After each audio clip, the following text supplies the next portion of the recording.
Namo Buddhaya. Welcome to another episode.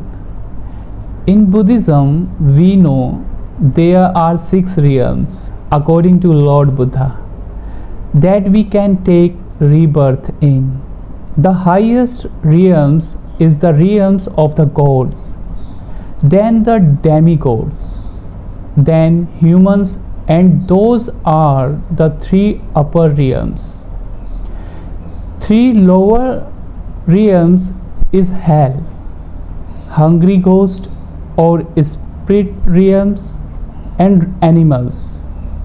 Then within those realms there are many divisions, many type of hells, cold and hot, different types of spirits, many types. All right. So what happen is spirits, the main cause is miserliness and selfishness. So when a spirit take rebirth from miserliness or selfishness, then they abide in that state.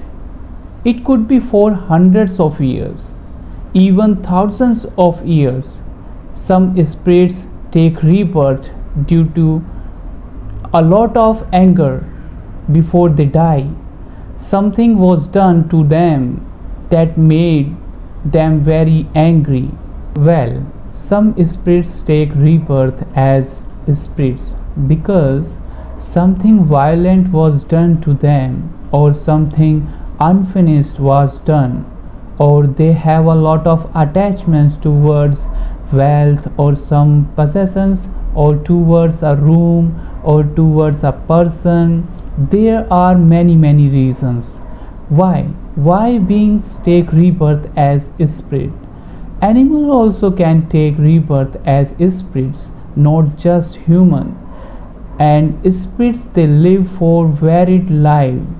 They can live for thousands of years, hundreds of years, even a few minutes. So what happens is a spirit when they take rebirth as a spirit. Usually it's not from good cause, it's not from good motivation, it's not from good thinking. A spirit incarnation or taking a rebirth as a spirit usually is considered negative. So therefore taking rebirth as a spirit is one of the 3 lower types of taking rebirths. So we call that's okay. So I repeat, if you are very attached to a person, if you are very attached to an object, if you are very attached to a place, a concept, some form of a tangible material items, when you die, the last thing you think of is that item. So you take form of a spirit to go hang around that object, or to protect that object, or to be near that object. And if anyone gets in your way, some spirits can be quite ferocious, they can be quite damaging, or they can create harm. So let's say a spirit has died and they are living inside a house. So they feel that their house, they feel that it belongs to them, and they live there and it's there.